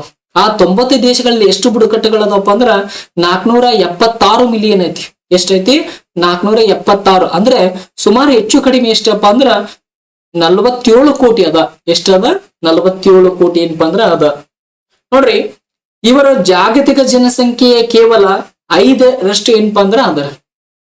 ಪ್ರಪಂಚದಲ್ಲಿರುವಂತ ಎಲ್ಲ ಜನಸಂಖ್ಯೆಯನ್ನು ತೆಗೆದುಕೊಂಡಾಗ ಅದರಲ್ಲಿರುವಂತ ಬುಡಕಟ್ಟು ಸಮುದಾಯದ ಜನರ ಪರ್ಸೆಂಟೇಜ್ ಅನ್ನು ನೋಡಿದಾಗ ಎಷ್ಟಿದೆಪ್ಪ ಅಂದ್ರ ಕೇವಲ 5% ಅದ. ಎಷ್ಟದ? 5% ಅದ. ಆದ್ರೆ ವಿಶ್ವದ ಅತ್ಯಂತ ಬಡವರಲ್ಲಿ ಇವರ ಪಾಲು ಎಷ್ಟಿದಪ್ಪ ಅಂದ್ರ 15% ಅದ. ಎಷ್ಟದ? 15. ಜನಸಂಖ್ಯೆ ಎಷ್ಟದ? 5% ಅದ. ಆದ್ರ ಪ್ರಪಂಚದ ಎಲ್ಲ ಜನಸಂಖ್ಯೆಯಲ್ಲಿ ಬಡತನವನ್ನ ನೋಡಿದಾಗ ಇವರಲ್ಲಿ ಎಷ್ಟಿದೆಪ್ಪ ಅಂದ್ರ 15% ಅದ. ಎಷ್ಟದ? 15% ಏನಪ್ಪಾ ಅಂದ್ರ ಕಂಡು ಬರ್ತದ. ಜಗತ್ತಿನಲ್ಲಿ ಸುಮಾರು 7,000 ಭಾಷೆಗಳಲ್ಲಿ ಏನಪ್ಪಾ ಅಂದ್ರ ಬಹುಪಾಲು ಈ ಭಾಷೆಗಳನ್ನ ಈ ಸಮುದಾಯಗಳು ಏನಪ್ಪಾ ಅಂದ್ರ ಮಾತಾಡ್ತಾವ. ಪ್ರಪಂಚದಲ್ಲಿರುವಂತ 7,000 ಭಾಷೆಗಳಲ್ಲಿ ಏನಪ್ಪಾ ಅಂದ್ರ ಬಹುಪಾಲು ಭಾಷೆಗಳನ್ನ ಏನಪ್ಪಾ ಅಂದ್ರ ಇದೇ ಸಮುದಾಯಗಳು ಏನಪ್ಪಾ ಅಂದ್ರ ಮಾತನಾಡ್ತಾವ. ಇನ್ನ ಭಾರತ ಮತ್ತು ಕರ್ನಾಟಕದಲ್ಲಿ ನೋಡುವುದಾದ್ರ ಭಾರತದಲ್ಲಿ ಇವರನ್ನ ಏನಪ್ಪಾ ಅಂದ್ರ ಪರಿಶಿಷ್ಟ ಪಂಗಡ ಅಂತ ಕರೀತಾರ. ಭಾರತದಲ್ಲಿ ಬುಡಕಟ್ಟು ಜನಾಂಗವನ್ನು ಏನಂತ ಕರೀತಾರಪ್ಪ ಅಂದ್ರ ಪರಿಶಿಷ್ಟ ಪಂಗಡ, ಶೆಡ್ಯೂಲ್ ಟ್ರೈಬ್ಸ್ ಅಂತ ಏನಪ್ಪಾ ಅಂದ್ರ ಕರೀತಾರ. ಕೇಳ್ಬೋದು ನಮ್ಮ ಪ್ರಶ್ನೆ ಏನಂತ ಕೇಳ್ಬೋದು? ಭಾರತದಲ್ಲಿ ಬುಡಕಟ್ಟು ಸಮುದಾಯಕ್ಕೆ ಏನಂತ ಕರೆಯಲಾಗುತ್ತದೆ ಅಂತ ಪ್ರಶ್ನೆ ಕೇಳ್ಬೋದು. ಏನಂತ ಕರೀತಾರ? ಪರಿಶಿಷ್ಟ ಪಂಗಡ ಅಂತ ಕರೀತಾರ. ಏನಂತ ಕರೀತಾರ? ಪರಿಶಿಷ್ಟ ಪಂಗಡ ಅಂತ ಕರೀತಾರ.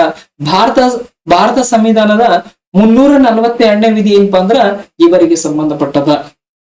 ನೋಡ್ರಿ ಭಾರತ ಸಂವಿಧಾನದ 342ನೇ ವಿಧಿ ಯಾವ ಸಮುದಾಯಕ್ಕೆ ಸಂಬಂಧಪಟ್ಟದಪ್ಪ ಅಂದ್ರ ಪರಿಶಿಷ್ಟ ಪಂಗಡಕ್ಕೆ ಸಂಬಂಧಪಟ್ಟದ. ಈ ಪರಿಶಿಷ್ಟ ಪಂಗಡ ಯಾರು ಅಂತ ಕೇಳಿದಾಗ ಭಾರತದ ಬುಡಕಟ್ಟು ಜನಾಂಗ ಆಗ್ತದ. ಭಾರತದಲ್ಲಿ ಬುಡಕಟ್ಟು ಜನಾಂಗಕ್ಕೆ ಏನಂತ ಕರೀತಾರ? ಪರಿಶಿಷ್ಟ ಪಂಗಡ ಅಂತ ಕರೀತಾರ. ಇವರಿಗೆ ಸಂಬಂಧಪಟ್ಟಂತ ಸಂವಿಧಾನದ ವಿಧಿಯನ್ನು ನೋಡಿದಾಗ ಎಷ್ಟಾಗ್ತದಪ್ಪ ಅಂದ್ರ 342ನೇ ವಿಧಿ ಸಂಬಂಧಪಟ್ಟದ. ನೋಡ್ರಿ, ಕರ್ನಾಟಕದಲ್ಲಿ ಸುಮಾರು 50ಕ್ಕಿಂತ ಹೆಚ್ಚು ಬುಡಕಟ್ಟು ಸಮುದಾಯಗಳಿವೆ. ಕರ್ನಾಟಕದಲ್ಲಿ ಏನಪ್ಪಾ ಅಂದ್ರ ಸುಮಾರು 50ಕ್ಕಿಂತ ಹೆಚ್ಚು ಬುಡಕಟ್ಟು ಸಮುದಾಯದ. ಅದರಲ್ಲಿ ಜೈನ ಕುರುಬ ಮತ್ತು ಕೊರಗ ಜನಾಂಗಗಳನ್ನು ಕೇಂದ್ರ ಸರ್ಕಾರವು PVTG ಅಂದ್ರ ಪರ್ಟಿಕ್ಯುಲರ್ಲಿ ವಲರಬಲ್ ಟ್ರೈಬಲ್ ಗ್ರೂಪ್ಸ್ ಅಂತ ಏನಪ್ಪಾ ಅಂದ್ರ ಡಿಕ್ಲೇರ್ ಮಾಡ್ಲಾಗ್ಯದ. ನೋಡ್ರಿ, ಕರ್ನಾಟಕದಲ್ಲಿ ಎಷ್ಟು ಬುಡಕಟ್ಟು ಸಮುದಾಯಗಳನ್ನು ಅತಿ ಹೆಚ್ಚು ಹಿಂದುಳಿದ ಬುಡಕಟ್ಟುಗಳ ಗುಂಪು ಅಂದ್ರೆ PVTG ಗ್ರೂಪಿಗೆ ಸೇರಿಸಲಾಗಿದಪ್ಪ ಅಂದ್ರ 2 ಸಮುದಾಯಗಳು ಬಹಳಷ್ಟು ಇಂಪಾರ್ಟೆಂಟ್ ಆಗ್ತಾವ. ಒಂದು ಜೈನ ಕುರುಬ, ಇನ್ನೊಂದ್ ಏನಪ್ಪಾ ಅಂದ್ರ ಕೊರಗ ಸಮುದಾಯ ಏನಪ್ಪಾ ಅಂದ್ರ ಬರ್ತದ. ಇವೆರಡನ್ನ ಏನಪ್ಪಾ ಅಂದ್ರ PVTG ಗ್ರೂಪಿಗೆ ಏನ್ ಮಾಡಿದಾರಪ್ಪ ಅಂದ್ರೆ ಇದನ್ನ ಸೇರ್ಪಡೆ ಮಾಡಿದಾರ. ಇನ್ನ ಭಾರತದಲ್ಲಿ ರಾಷ್ಟ್ರೀಯ ಬುಡಕಟ್ಟು ದಿನವನ್ನು ಯಾವಾಗ ಆಚರಣೆ ಮಾಡ್ತಾರಂದ್ರ ಪ್ರತಿ ವರ್ಷ ನವೆಂಬರ್ 15ಕ್ಕೆ ಏನಪ್ಪಾ ಅಂದ್ರ ಭಾರತ ಸರ್ಕಾರವು ಏನಪ್ಪಾ ಅಂದ್ರ ಆಚರಣೆ ಮಾಡ್ತದ. ನೋಡ್ರಿ, ಅಂತಾರಾಷ್ಟ್ರೀಯ ಬುಡಕಟ್ಟು ಜನಾಂಗ ದಿನ ಯಾವಾಗಂದ್ರ ಆಗಸ್ಟ್ 9 ಬರ್ತದ. ಯಾವಾಗ ಬರ್ತದ?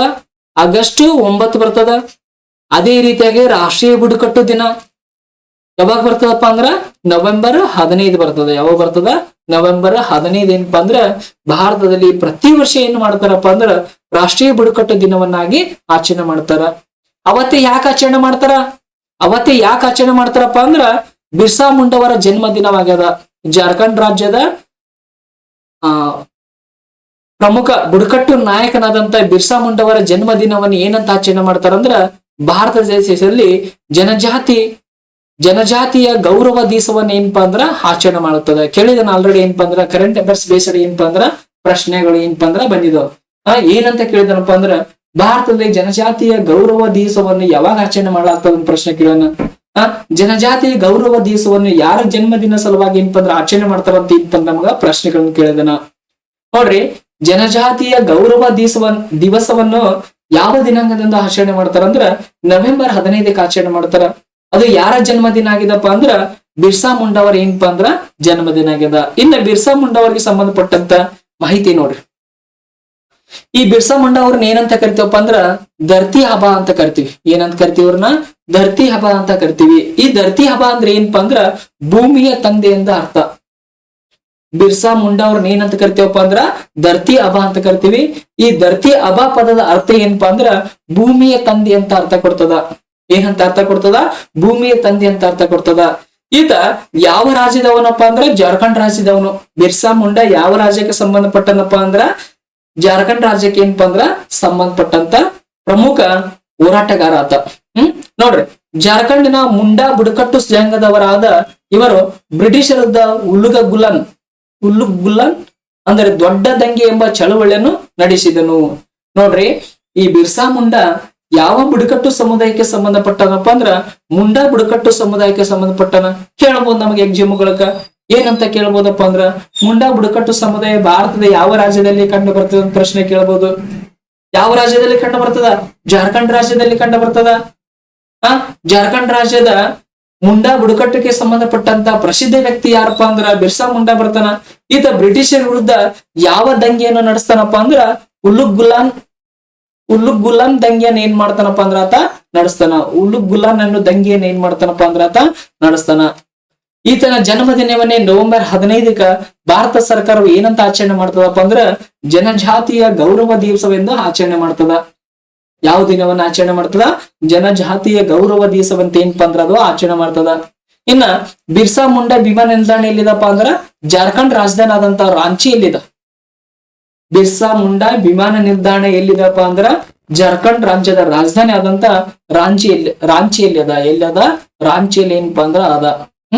ನೆಕ್ಸ್ಟ್ ಇನ್ನ ದ್ರೌಪದಿ ಮುರ್ಮು ವೆಸ್ಟೇಜ್ಗೆ ಏನಪ್ಪಾ ಅಂದ್ರ ಬಹಳಷ್ಟು ಸುದ್ದಿ ಇದ್ದಂತ ಮಹಿಳೆ ಆಕಿ. ನೋಡ್ರಿ, ಇವರು ದ್ರೌಪದಿ ಮುರ್ಮು ಏನಪ್ಪಾ ಅಂದ್ರ ಭಾರತದ ಪ್ರಸ್ತುತ ಮತ್ತು 15ನೇ ರಾಷ್ಟ್ರಪತಿ ಆಗಿದ್ದಾರೆ. ನೋಡ್ರಿ, ಭಾರತದ ಪ್ರಸ್ತುತ ರಾಷ್ಟ್ರಪತಿ ಯಾರಂತ ನಮಗ್ ಪ್ರಶ್ನೆ ಕೇಳಬಹುದು. ಭಾರತದ ಪ್ರಸ್ತುತ ರಾಷ್ಟ್ರಪತಿ ಯಾರದಾರ? ದ್ರೌಪದಿ ಮುರ್ಮು ಅದಾರ. ಅವರು ಎಷ್ಟನೇ ರಾಷ್ಟ್ರಪತಿ? 15ನೇ ರಾಷ್ಟ್ರಪತಿ. ಎಷ್ಟನೇ ರಾಷ್ಟ್ರಪತಿ ಅವರು? 15ನೇ ರಾಷ್ಟ್ರಪತಿ ಆಗ್ತಾರ. ನೋಡ್ರಿ ಇವರಿಗೆ ಸಂಬಂಧಪಟ್ಟಂತ ಒಂದು ಇಂಪಾರ್ಟೆಂಟ್ ಏನಪ್ಪಾ ಅಂದ್ರ ಪಾಯಿಂಟ್ಸ್ ಇದೆ ನೋಡ್ರಿ. ಇವರು ಭಾರತದ ರಾಷ್ಟ್ರಪತಿ ಹುದ್ದೆಯನ್ನು ಅಲಂಕರಿಸಿದ ಮೊದಲ ಬುಡಕಟ್ಟು ವ್ಯಕ್ತಿ ಮತ್ತು 2ನೇ ಮಹಿಳೆ. ನೋಡ್ರಿ, ಇಡೀ ಭಾರತದ ಇತಿಹಾಸದಲ್ಲಿ ಭಾರತದ ರಾಷ್ಟ್ರಪತಿಯ ಹುದ್ದೆಯನ್ನು ಅಲಂಕರಿಸಿದ ಮೊಟ್ಟ ಮೊದಲ ಬುಡಕಟ್ಟು ಸಮುದಾಯದ ವ್ಯಕ್ತಿ ಯಾರಪ್ಪ ಅಂದ್ರ ದ್ರೌಪದಿ ಮುರ್ಮು ಬರ್ತಾರ. ಆಲ್ರೆಡಿ ಏನಪ್ಪಾ ಅಂದ್ರೆ KPSC ಎಕ್ಸಾಮ್ಗಳು ಪ್ರಶ್ನೆ ಕೇಳಿದಾನೆ ಇದನ್ನ. ರಾಷ್ಟ್ರಪತಿ ಹುದ್ದೆಯನ್ನು ಅಲಂಕರಿಸಿದ ದ್ರೌಪದಿ ಮುರ್ಮು ಅವರು ಯಾವ ಬುಡಕಟ್ಟು ಸಮುದಾಯಕ್ಕೆ ಸಂಬಂಧಪಟ್ಟವರನ್ನ ಪ್ರಶ್ನೆ ಕೇಳಿದಾನ. ಅವ್ರು ಯಾವ ಸಮುದಾಯಕ್ಕೆ ಸಂಬಂಧಪಟ್ಟವರಪ್ಪ ಅಂದ್ರ ಸಂತಾಲ್ ಬುಡಕಟ್ಟು ಜನಾಂಗಕ್ಕೆ ಸಂಬಂಧಪಟ್ಟವರು. ಅವರು ಯಾವ ಸಮುದಾಯಕ್ಕೆ ಸಂಬಂಧಪಟ್ಟರು? ಸಂತಾಲ್ ಬುಡಕಟ್ಟು ಸಮುದಾಯಕ್ಕೆ ಸಂಬಂಧಪಟ್ಟರು. ಈ ಸಂತಾಲ್ ಬುಡಕಟ್ಟು ಸಮುದಾಯ ಭಾರತದ ಯಾವ ರಾಜ್ಯದಲ್ಲಿ ಕಂಡು ಬರ್ತದಪ್ಪ ಅಂದ್ರ ಒಡಿಶಾ ರಾಜ್ಯದಲ್ಲಿ ಕಂಡು ಬರ್ತದ. ಯಾವ ರಾಜ್ಯದಲ್ಲಿ ಕಂಡು ಬರ್ತದ? ಒಡಿಶಾ ರಾಜ್ಯದಲ್ಲಿ ಕಂಡು ಬರ್ತದ. ಬಹಳಷ್ಟು ಇಂಪಾರ್ಟೆಂಟ್ ಆಗ್ತದ ನೋಡ್ರಿ. ಭಾರತದ ಇತಿಹಾಸದಲ್ಲಿ ರಾಷ್ಟ್ರಪತಿ ಹುದ್ದೆಯನ್ನು ಸ್ವೀಕರಿಸಿದ ಅಥವಾ ಅಲಂಕರಿಸಿದಂತ ಮೊಟ್ಟ ಮೊದಲ ಬುಡಕಟ್ಟು ಮಹಿಳೆ ಅಥವಾ ಬುಡಕಟ್ಟು ವ್ಯಕ್ತಿ ಅಥವಾ ಏಕೈಕ ವ್ಯಕ್ತಿ ಯಾರಪ್ಪ ಅಂದ್ರ ದ್ರೌಪದಿ ಮುರ್ಮು ಬರ್ತಾರ. ಯಾರು ಬರ್ತಾರ? ದ್ರೌಪದಿ ಮುರ್ಮು ಬರ್ತಾರ. ಇವರು ಯಾವ ಬುಡಕಟ್ಟು ಸಮುದಾಯಕ್ಕೆ ಸಂಬಂಧಪಟ್ಟರಪ್ಪ ಅಂದ್ರ ಸಂತಾಲ್ ಬುಡಕಟ್ಟು ಸಮುದಾಯಕ್ಕೆ ಸಂಬಂಧಪಟ್ಟರು. ಈ ಸಂತಾಲ್ ಬುಡಕಟ್ಟು ಸಮುದಾಯ ಭಾರತದ ಯಾವ ರಾಜ್ಯದಲ್ಲಿ ಕಂಡು ಬರ್ತದಪ್ಪ ಅಂದ್ರ ಒಡಿಶಾ ರಾಜ್ಯದಲ್ಲಿ ಕಂಡು ಬರ್ತದ. ಯಾವ ರಾಜ್ಯದಲ್ಲಿ ಕಂಡು ಬರ್ತದ? ಒಡಿಶಾ ರಾಜ್ಯದಲ್ಲಿ ಅದು ಏನಪ್ಪಾ ಅಂದ್ರ ಕಂಡು ಬರ್ತದ. ಬಹಳಷ್ಟು ಇಂಪಾರ್ಟೆಂಟ್ ಆಗ್ತದ. ಇಲ್ಲಿ ಏನ್ ಪ್ರಶ್ನೆ ಕೇಳಬಹುದು ನೋಡ್ರಿ, ಬಹಳ ಸಿಂಪಲ್ ಒಂದ್ 3-4 ಪ್ರಶ್ನೆಗಳು ಬರ್ತಾವ. ದ್ರೌಪದಿ ಮುರ್ಮು ಅವರು ಯಾವ ಬುಡಕಟ್ಟು ಸಮುದಾಯಕ್ಕೆ ಸಂಬಂಧಪಟ್ಟವ್ರು ಅಂತ ಕೇಳ್ಬೋದು. ಭಾರತದ 2ನೇ ಮಹಿಳಾ ರಾಷ್ಟ್ರಪತಿ ಯಾರಂತ ನಮಗ್ ಪ್ರಶ್ನೆ ಕೇಳ್ಬೋದು. ಹಾಗಾದ್ರೆ ಮೊದಲನೇದವ್ರು ಯಾರು ಹೇಳ್ರಿ ನೋಡೋಣ. ಕಾಮೆಂಟ್ ಬಾಕ್ಸ್ ಒಳಗೆ ಒಂದ್ಸಲ ಏನಪ್ಪಾ ಅಂದ್ರ ತಿಳಿಸ್ರಿ. ಭಾರತದ ಮೊಟ್ಟ ಮೊದಲ ಮಹಿಳಾ ರಾಷ್ಟ್ರಪತಿ ಯಾರು? ಎರಡನೇ ಮಹಿಳಾ ರಾಷ್ಟ್ರಪತಿ ಯಾರಪ್ಪ ಅಂದ್ರೆ ದ್ರೌಪದಿ ಮುರ್ಮು ಆಯ್ತು. ಇನ್ನು ಮೊದಲನೇದವ್ರು ಯಾರು? ಇಲ್ಲಾಂದ್ರೆ ಭಾರತದ ಪ್ರಸ್ತುತ ರಾಷ್ಟ್ರಪತಿ ಯಾರು? ಈ ರೀತಿಯಾಗಿ ನಮ್ಗೆ ಏನಪ್ಪಾ ಅಂದ್ರ ಪ್ರಶ್ನೆಗಳು ಬರ್ಬೋದು. ಇಲ್ಲಾಂದ್ರೆ ದ್ರೌಪದಿ ಮುರ್ಮು ಅವರು ಭಾರತದ ಎಷ್ಟನೇ ರಾಷ್ಟ್ರಪತಿ ಅಂತ ನಮಗೆ ಏನಪ್ಪಾ ಅಂದ್ರ ಪ್ರಶ್ನೆ ಕೇಳಬಹುದು. ಎಷ್ಟನೇ ರಾಷ್ಟ್ರಪತಿ ಆಗ್ತಾರ ಅವರು? 15ನೇ ರಾಷ್ಟ್ರಪತಿ ಆಗ್ತಾರ. ಬಹಳಷ್ಟು ಇಂಪಾರ್ಟೆಂಟ್ ಆಗ್ತಾವ. ನೆಕ್ಸ್ಟ್ ನೋಡ್ರಿ, ತುಳಸಿ ಗೌಡ ಬರ್ತಾರೆ. ಯಾರು ಬರ್ತಾರ? ತುಳಸಿ ಗೌಡ ಬರ್ತಾರ. ಬಹಳಷ್ಟು ಇಂಪಾರ್ಟೆಂಟ್. ಕರ್ನಾಟಕದ ಉತ್ತರ ಕನ್ನಡ ಜಿಲ್ಲೆಯ ಹೊನ್ನಳ್ಳಿಯಲ್ಲಿ ಇರುವ ಇವರ ಆಲಕ್ಕಿ ಒಕ್ಕಲಿಗ ಬುಡಕಟ್ಟು ಜನಾಂಗಕ್ಕೆ ಸೇರಿದವರು. ನೋಡ್ರಿ, ಈ ತುಳಸಿ ಗೌಡ ಅನ್ನೋರು ಏನಪ್ಪಾ ಅಂದ್ರ ಕರ್ನಾಟಕ ರಾಜ್ಯದ ಉತ್ತರ ಕನ್ನಡ ಜಿಲ್ಲೆಯ ಹೊನ್ನಳ್ಳಿ, ಯಾವ ಹಳ್ಳಿ? ಹೊನ್ನಳ್ಳಿ ಅವರು. ಇವರು ತುಳಸಿ ಗೌಡ ಯಾವ ಜಿಲ್ಲೆಗೆ ಸಂಬಂಧಪಟ್ಟಳಪ್ಪ ಅಂದ್ರ ಉತ್ತರ ಕನ್ನಡಕ್ಕೆ ಸಂಬಂಧಪಟ್ಟರು. ಇವ್ರು ಯಾವ ಸಮುದಾಯಕ್ಕೆ ಸೇರಿದಾರಪ್ಪ ಅಂದ್ರ ಆಲಕ್ಕಿ ಒಕ್ಕಲಿಗ ಬುಡಕಟ್ಟು ಸಮುದಾಯಕ್ಕೆ ಸೇರಿದರು. ಕೇಳಬಹುದು ನಮ್ಮ ಪ್ರಶ್ನೆ. ಆಲಕ್ಕಿ ಒಕ್ಕಲಿಗ ಬುಡಕಟ್ಟು ಸಮುದಾಯ ಕರ್ನಾಟಕದ ಯಾವ ಜಿಲ್ಲೆಯಲ್ಲಿ ಅದೊಂದು ಪ್ರಶ್ನೆ ಕೇಳಬಹುದು. ಯಾವ ಜಿಲ್ಲೆ? ಉತ್ತರ ಕನ್ನಡ ಅಂತ ಬರ್ತದ. ಇಲ್ಲ ಅಂದ್ರ ಆಲಕ್ಕಿ ಒಕ್ಕಲಿಗ ಸಮುದಾಯ ಅಥವಾ ಬುಡಕಟ್ಟು ಜನಾಂಗದವರು ಭಾರತದ ಯಾವ ರಾಜ್ಯದಲ್ಲಿ ಕಂಡು ಬರ್ತಾರ ಅಂತ ಪ್ರಶ್ನೆ ಕೇಳಬಹುದು. ರಾಜ್ಯ ಅಂತ ಕೇಳಿದಾಗ ಏನ್ ಬರ್ತದ? ಕರ್ನಾಟಕ ಬರ್ತದ. ಜಿಲ್ಲೆ ಅಂತ ಕೇಳಿದಾಗ ಉತ್ತರ ಕನ್ನಡ ಬರ್ತದ. ಈ ತುಳಸಿ ಗೌಡ ಅವರು ಯಾವ ಜಿಲ್ಲೆದವರಪ್ಪ ಅಂದ್ರ ಉತ್ತರ ಕನ್ನಡ ಜಿಲ್ಲೆಯವ್ರು ಏನಪ್ಪಾ ಅಂದ್ರ ಬರ್ತಾರ. ಇವ್ರನ್ನ ಏನಪ್ಪಾ ಅಂದ್ರ ವನ ಮಾತೆ ಅಂತ ಕರಿತಾರ, ವೃಕ್ಷ ಮಾತೆ ಅಂತ ಕರಿತಾರ. ತುಳಸಿ ಗೌಡ ಅವ್ರನ್ನ ಏನಂತ ಕರಿತಾರಪ್ಪ ಅಂದ್ರ ವನ ಮಾತೆ ಅಂತ ಕರಿತಾರ, ವೃಕ್ಷ ಮಾತೆ ಅಂತ ಕರಿತಾರ. ಇವರು ಸುಮಾರು 30,000ಕ್ಕೂ ಹೆಚ್ಚು ಗಿಡಗಳನ್ನು ನೆಟ್ಟು ಬೆಳೆಸಿದ್ದಕ್ಕಾಗಿ ಇವರಿಗೆ ಭಾರತ ಸರ್ಕಾರವು ಪದ್ಮಶ್ರೀ ಪ್ರಶಸ್ತಿ ನೀಡಿ ಗೌರವಿಸಿದೆ. ನೋಡ್ರಿ, 1, 2, 3 ಅವ್ರ ಗಿಡಗಳನ್ನ ನಡೆಸಿದ್ದು. ನಾವೆಲ್ಲ ಪರಿಸರ ದಿನಾಚರಣೆ ಆಚರಣೆ ಮಾಡ್ತೀವಿ. ಒಂದ್ ಗಿಡ ಏನಪ್ಪಾ ಅಂದ್ರ ನಾಟಿಸ್ತೀವಿ, ಅದಕ್ಕೆ ನೀರ್ ಹಾಕ್ತಿವಿ, ಒಂದ್ ಸೆಲ್ಫಿ ತಗೊಂಡ್ ಏನಪ್ಪಾ ಅಂದ್ರ ವಾಟ್ಸಪ್ನಾಗೆಲ್ಲ ಸ್ಟೇಟಸ್ ಹಾಕ್ತಿವಿ. ಆದ್ರೆ ತುಳಸಿ ಗೌಡ್ರು ಒಂದಿನ ಏನಪ್ಪಾ ಅಂದ್ರ ಸ್ಟೇಟಸ್ ಹಾಕ್ಲಿಲ್ಲ. ಅವ್ರು ಎಷ್ಟು ಸಸಿಗಳನ್ನ ನಡೆಸಿದ್ರಪ್ಪ ಅಂದ್ರ 30,000 ಸಸಿಗಳನ್ನ ನಡೆಸಿದ್ರು. ಅವರು 30,000 ನಡೆಸಿದಂತ ಸಸ್ಯಗಳನ್ನ ಮೆಚ್ಚುಗಿಸಿ ಭಾರತ ಸರ್ಕಾರ ಅವ್ರಿಗೆ ಯಾವ ಪ್ರಶಸ್ತಿಯನ್ನು ಕೊಡ್ತದಪ್ಪ ಅಂದ್ರ ಪದ್ಮಶ್ರೀ ಪ್ರಶಸ್ತಿ ಕೊಡ್ತದ. ಯಾವ ಪ್ರಶಸ್ತಿ ಕೊಡ್ತದ? ಪದ್ಮಶ್ರೀ ಪ್ರಶಸ್ತಿ ಏನಪ್ಪಾ ಅಂದ್ರ ಕೊಡ್ತದ. ನೋಡ್ರಿ, ಇವರಿಗೆ ಕಾಡಿನ ಸಸ್ಯಗಳ ಬಗ್ಗೆ ಇರುವ ಅಗಾಧ ಜ್ಞಾನಕ್ಕಾಗಿ ಸಸ್ಯಶಾಸ್ತ್ರದ ವಿಶ್ವಕೋಶ ಅಂತ ಏನಪ್ಪಾ ಅಂದ್ರ ಕರೀತಾರ. ನೋಡ್ರಿ, ತುಳಸಿ ಗೌಡ ಅವ್ರಿಗೆ ಏನಪ್ಪಾ ಅಂತ ಕರೀತಾರ ಅಂದ್ರ ಸಸ್ಯಶಾಸ್ತ್ರದ ವಿಶ್ವಕೋಶ, ಎನ್ಸೈಕ್ಲೋಪೀಡಿಯಾ ಆಫ್ ಫಾರೆಸ್ಟ್ ಅಂತ ಯಾರಿಗೆ ಕರೀತಾರಪ್ಪ ಅಂದ್ರ ತುಳಸಿ ಗೌಡ ಅವ್ರಿಗೆ ಏನಪ್ಪಾ ಅಂದ್ರ ಕರೀತಾರ. ಇಲ್ಲಿ ಏನ್ ಪ್ರಶ್ನೆ ಕೇಳ್ಬೋದಪ್ಪ ಅಂದ್ರ ಇತ್ತೀಚೆಗೆ ತುಳಸಿ ಗೌಡರು ಏನಪ್ಪಾ ಅಂದ್ರ ಸುದ್ದಿ ಒಳಗಿದ್ರು. ಅವ್ರು ಯಾವ ಸಮುದಾಯಕ್ಕೆ ಸಂಬಂಧಪಟ್ಟವ್ರಪ್ಪ ಅಂದ್ರ ಆಲಕ್ಕಿ ಒಕ್ಕಲಿಗ ಬುಡಕಟ್ಟು ಸಮುದಾಯ. ಇನ್ನು ಯಾವ ಜಿಲ್ಲೆ ಅಂತ ಕೇಳಿದಾಗ ಉತ್ತರ ಕನ್ನಡ ಜಿಲ್ಲೆ ಬರ್ತದ. ರಾಜ್ಯ ಅಂತ ಕೇಳಿದಾಗ ಏನಪ್ಪಾ ಅಂದ್ರ ಕರ್ನಾಟಕ ಬರ್ತದ. ನೆಕ್ಸ್ಟ್ ಇತ್ತೀಚೆಗೆ ತುಳಸಿ ಗೌಡರಿಗೆ ಯಾವ ಪ್ರಶಸ್ತಿ ನೀಡಲಾಯ್ತು ಅಂತ ನಮಗೆ ಪ್ರಶ್ನೆ ಕೇಳಬಹುದು. ಪದ್ಮಶ್ರೀ ಪ್ರಶಸ್ತಿ ಏನಪ್ಪಾ ನೀಡಲಾಯ್ತು. ಇವ್ರಿಗೆ ಏನಂತ ಕರಿತಾರಪ್ಪ ಅಂದ್ರ ಸಸ್ಯಶಾಸ್ತ್ರದ ವಿಶ್ವಕೋಶ ಅಂತ ಏನಪ್ಪಾ ಅಂದ್ರ ಕರೀತಾರ. ಏನಂತ ಕರಿತಾರ ಅವ್ರಿಗೆ? ಸಸ್ಯಶಾಸ್ತ್ರದ ವಿಶ್ವಕೋಶ ಅಂತ ಕರೀತಾರ. ಇನ್ನ ಅಲ್ಲೂರಿ ಸೀತಾರಾಮ್ ರಾಜು ಬರ್ತಾರ. ಯಾರು ಬರ್ತಾರ? ಅಲ್ಲೂರಿ ಸೀತಾರಾಮ್ ರಾಜು ಅಂತ ಬರ್ತಾರ. ಇವ್ರು ಏನಪ್ಪಾ ಅಂದ್ರ ಆಂಧ್ರ ಪ್ರದೇಶದ ಬುಡಕಟ್ಟು ಜನರ ಹಕ್ಕುಗಳಿಗಾಗಿ ಬ್ರಿಟಿಷರ ವಿರುದ್ಧ ರಂಪಾ ದಂಗೆ ನಡೆಸಿದ್ರು. ಬಹಳಷ್ಟು ಏನಪ್ಪಾ ಅಂದ್ರೆ ಇತ್ತೀಚೆಗೆ ಏನಪ್ಪಾ ಅಂದ್ರ ಸುದ್ದಿಯಲ್ಲಿದ್ರು ಇವರು. ಅಲ್ಲೂರಿ ಸೀತಾರಾಮ್ ರಾಜು ಅವ್ರ ಏನಪ್ಪಾ ಅಂದ್ರ ಯಾವ ರಾಜ್ಯಕ್ಕೆ ಸಂಬಂಧಪಟ್ಟವರಪ್ಪ ಅಂದ್ರ ಆಂಧ್ರ ಪ್ರದೇಶದ ಬುಡಕಟ್ಟು ಜನರಿಗೆ ಅಂದ್ರ ಆಂಧ್ರ ಪ್ರದೇಶದ ಬುಡಕಟ್ಟು ಸಮುದಾಯಕ್ಕೆ ಏನಪ್ಪಾ ಅಂದ್ರ ಸಂಬಂಧಪಟ್ಟವರು. ಈ ಅಲ್ಲೂರಿ ಸೀತಾರಾಮ್ ರಾಜು ಅವ್ರ ಏನಪ್ಪಾ ಅಂದ್ರ ಆಂಧ್ರ ಪ್ರದೇಶದ ಬುಡಕಟ್ಟು ಜನರ ಹಕ್ಕುಗಳ ಸಂರಕ್ಷಣೆಗಾಗಿ ಏನಪ್ಪಾ ಅಂದ್ರ ಬ್ರಿಟಿಷರ ವಿರುದ್ಧ ಒಂದು ದಂಗೆ ಮಾಡ್ತಾನ. ಆ ದಂಗೆ ಹೆಸರು ಏನಪ್ಪಾ ಅಂದ್ರ ರಂಪಾ ದಂಗೆ ಬರ್ತದ. ಯಾವ ದಂಗೆ ಅದು? ರಂಪೆ ದಂಗೆ ಬರ್ತದ. ಅದು ಯಾವ ವರ್ಷ ನಡೀತದಪ್ಪ ಅಂದ್ರ 1922 ಏನಪ್ಪಾ ಅಂದ್ರ ನಡೆಸಿದ್ರು. ಕೇಳ್ಬೋದು ನಮಗೆ ಪ್ರಶ್ನೆ, ಏನಂತ ಕೇಳ್ಬೋದು? ರಂಪಾ ದಂಗೆ ಯಾವ ವರ್ಷ ನಡೀತ ಅಂತ ಪ್ರಶ್ನೆ ಕೇಳ್ಬೋದು. ಯಾವ ವರ್ಷ ನಡೀತು ರಂಪಾ ದಂಗೆ? 1922 ನಡೀತು. ಅಲ್ಲೂರಿ ಸೀತಾರಾಮರು ಬ್ರಿಟಿಷರ ವಿರುದ್ಧ ಯಾವ ದಂಗೆಯಲ್ಲಿ ಅಂದ್ರೆ ಯಾವ ದಂಗೆಯನ್ನು ಕೈಗೊಂಡ್ರ ಅಂತ ಪ್ರಶ್ನೆ ಕೇಳ್ಬೋದು. ಯಾವ ದಂಗೆ ನಡೆಸಿದ್ರು ಅವರು? ರಂಪಾ ದಂಗೆ ನಡೆಸಿದ್ರು. ಯಾವ ವರ್ಷ ನಡೆಸಿದ್ರು? 1922. ಯಾರ ವಿರುದ್ಧ ನಡೆಸಿದ್ರು? ಬ್ರಿಟಿಷರ ವಿರುದ್ಧ ನಡೆಸಿದ್ರು. ಯಾರ ವಿರುದ್ಧ ನಡೆಸಿದ್ರು? ಬ್ರಿಟಿಷರ ವಿರುದ್ಧ ನಡೆಸಿದ್ರು. ಎಲ್ಲಿ ನಡೆಸಿದ್ರು? ಯಾವ ರಾಜ್ಯದಲ್ಲಿ ನಡೆಸಿದ್ರು? ಆಂಧ್ರ ಪ್ರದೇಶದಲ್ಲಿ ನಡೆಸಿದ್ರು. ಯಾವ ರಾಜ್ಯದಲ್ಲಿ ನಡೆಸಿದ್ರು? ಆಂಧ್ರ ಪ್ರದೇಶದಲ್ಲಿ ನಡೆಸಿದ್ರು. ಕೇಳ್ತಾರೆ ನಮಗ ಅಲ್ಲೂರಿ ಸೀತಾರಾಮ್ ರಾಜು ಅವರು ಈ ಕೆಳಗಿನ ಯಾವ ರಾಜ್ಯಕ್ಕೆ ಸಂಬಂಧಪಟ್ಟವರು? ಯಾವ ರಾಜ್ಯಕ್ಕೆ ಸಂಬಂಧಪಟ್ಟವರು? ಯಾವ ರಾಜ್ಯಕ್ಕಪ್ಪ ಅಂದ್ರ ಆಂಧ್ರ ಪ್ರದೇಶಕ್ಕೆ. ಇವರ ಬಿರುದು ನೋಡ್ರಿ, ಇವರನ್ನು ಮನ್ಯಂ ವಿರೋಡು ಅಂತ ಏನಪ್ಪಾ ಅಂದ್ರ ಕರೀತಾರ. ಏನಪ್ಪಾ ಅಂದ್ರ ಮನ್ಯಂ ವಿರುಡು ಅಂತ ಏನಪ್ಪಾ ಅಂದ್ರ ಕರೀತಾರ. ಮನ್ಯಂ ವಿರುಡು ಅಂದ್ರೆ ಏನಪ್ಪಾ ಅಂದ್ರ ಕಾಡಿನ ವೀರ ಅಂತ ಅರ್ಥ. ಏನದು? ಕಾಡಿನ ವೀರ ಅಂತ ಏನಪ್ಪಾ ಅಂದ್ರ ಕರೀತಾರ. ಇನ್ನ ಭಾರತದಲ್ಲಿ ಏನು ಬುಡಕಟ್ಟು ಸಮುದಾಯನ 3 ಪ್ರವರ್ಗಗಳಲ್ಲಿ ಸೇರಿಸಲಾಗಿದೆ ಅಂತ ಹೇಳಿದಿವಲ್ಲ, ಅದರಲ್ಲಿ ಮೊದಲನೇ ಪ್ರವರ್ಗ ಯಾವ್ದು ಬರ್ತದಪ್ಪ ಅಂದ್ರ ನಿಗ್ರಿಟೋ ಬುಡಕಟ್ಟು ಜನಾಂಗ ಬರ್ತದ. ಏನು? ನಿಗ್ರಿಟೋ ಬುಡಕಟ್ಟು ಸಮುದಾಯ ಏನಪ್ಪಾ ಅಂದ್ರ ಬರ್ತದ. ಇದನ್ನ ಈ ವಿಷಯವನ್ನ ಏನ್ ಮಾಡೋಣಪ್ಪ ಅಂದ್ರ ಮುಂದಿನ ವಿಡಿಯೋದಲ್ಲಿ ಏನಪ್ಪಾ ಅಂದ್ರ ಡಿಸ್ಕಷನ್ ಮಾಡೋಣ. ಇಲ್ಲಿವರೆಗೆ ಈ ಕ್ಲಾಸ್ ಅಲ್ಲಿ ಕೇಳಿದಂತ ತಮಗೆಲ್ಲರಿಗೂ ಏನಪ್ಪಾ ಅಂದ್ರ ಹೃತ್ಪೂರ್ವಕವಾದ ಧನ್ಯವಾದಗಳು. ನಾಳೆಗೆ ನಿಗ್ರಿಟೋ ಬಗ್ಗೆ ಏನಪ್ಪಾ ಅಂದ್ರ 3 ಸಮುದಾಯಗಳು ಏನು ಭಾರತದಲ್ಲಿ ಕಂಡು ಬರುವಂತ 3 ಬುಡಕಟ್ಟು ಸಮುದಾಯದ 3 ಪ್ರವರ್ಗಗಳು ಏನು ಕಂಡು ಬರ್ತಲ್ಲ ಅವುಗಳನ್ನೆಲ್ಲ ಕುರಿತು ಏನಪ್ಪಾ ಅಂದ್ರ ಡಿಸ್ಕಷನ್ ಮಾಡೋಣ. Thank you.